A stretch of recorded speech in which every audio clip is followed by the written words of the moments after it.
महाराष्ट्र पुणे के स्क्रैप व्यवसायी की 3 दिन पूर्व जहानाबाद के घोसी थाना क्षेत्र के मननपुर गांव के समीप मिली थी लाश।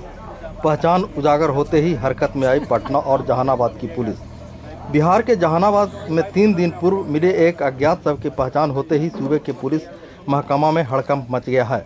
मृतक की पहचान महाराष्ट्र के पुणे के स्क्रैप व्यवसायी लक्ष्मण साधु शिंदे के रूप में हुई है, जो स्क्रैप के व्यवसाय से जुड़ा था।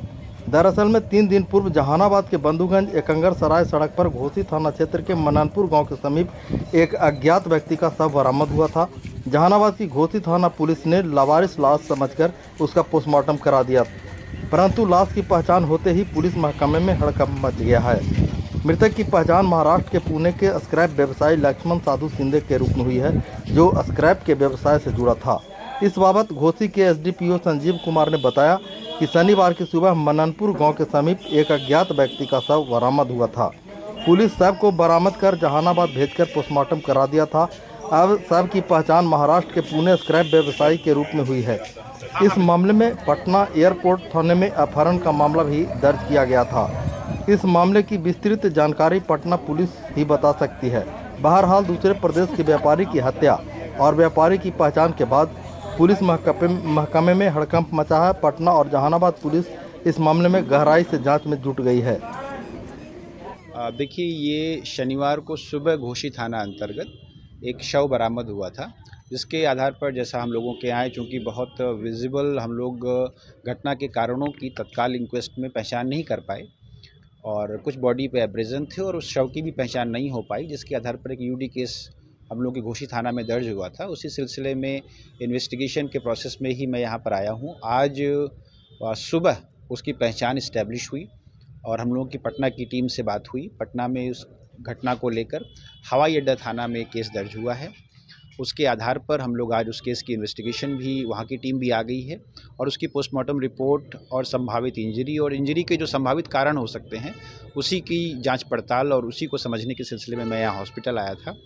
इस पूरे केस में पटना पुलिस के अलावा नालंदा पुलिस भी, जहानाबाद पुलिस भी और जहाँ पर उन अपराधियों के मूवमेंट की हम लोगों को खबरें थीं, उस पर कुछ होमवर्क हुआ है। आई होप कि विद इन फ्यू आवर्स या कल तक हम लोग आपको इस केस के उद्भेदन और इस केस की कंप्लीट जानकारी दे पाएंगे। मुख्य रूप से इस कांड का अनुसंधान पटना पुलिस कर रही है, जो हवाई अड्डा थाना अंतर्गत इसका केस हुआ है। लेकिन चूंकि इसका शव इस इलाके में बरामद हुआ था और अपराधी इनको लेकर पटना, नालंदा, नवादा, जहानाबाद के इस बॉर्डर पर भी घूमे होंगे, तो उन सभी संभव बिंदुओं पर भी हम लोग अनुसंधान कर रहे हैं। कौन है अपराधी सर और कहाँ के? अपराधियों के बारे में स्पष्ट जानकारी तो पटना पुलिस ही आपको दे पाएगी, लेकिन जो ये व्यक्ति हैं, इनकी जो पहचान इस्टेब्लिश हुई है, ये महाराष्ट्र में पुणे स्थित एक व्यवसायी हैं, जिनका नाम लक्ष्मण शिंदे बताया जा रहा है अभी तक। और ये किस सिलसिले में यहाँ पर आए, किन लोगों ने इनको बुलाया, किन के संपर्क में आए, ये सभी चीज़ें अग्रिम अनुसंधान के क्रम में धीरे धीरे स्पष्ट हो जाएंगी। कैसे हत्या हुई थी सर? अभी ये स्पष्ट रूप से हम लोग नहीं बता सकते। इस कांड का जो अनुसंधान जो टीम करेगी, उसको इंजरी की report, inquest report, postmortem report सभी हैंडओवर की जाएंगी।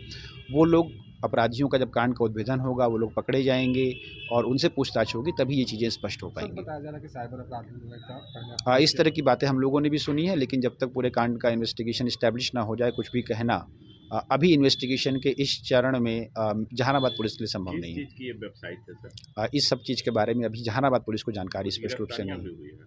हम लोगों की तरफ से कोई गिरफ्तारी नहीं हुई है। हम लोग पटना पुलिस के लगातार संपर्क में हैं। उनकी भी टीम जहानाबाद आ रही है, लगभग पहुंच ही चुकी होगी, तो उन लोगों से कोऑर्डिनेशन करके हम लोग स्थिति स्पष्ट कर पाएंगे। परिजन सब ले जा रहे हैं? हाँ, उनके परिजन भी पटना तक तो आ चुके हैं, मेरे ख्याल से जहानाबाद भी आएंगे।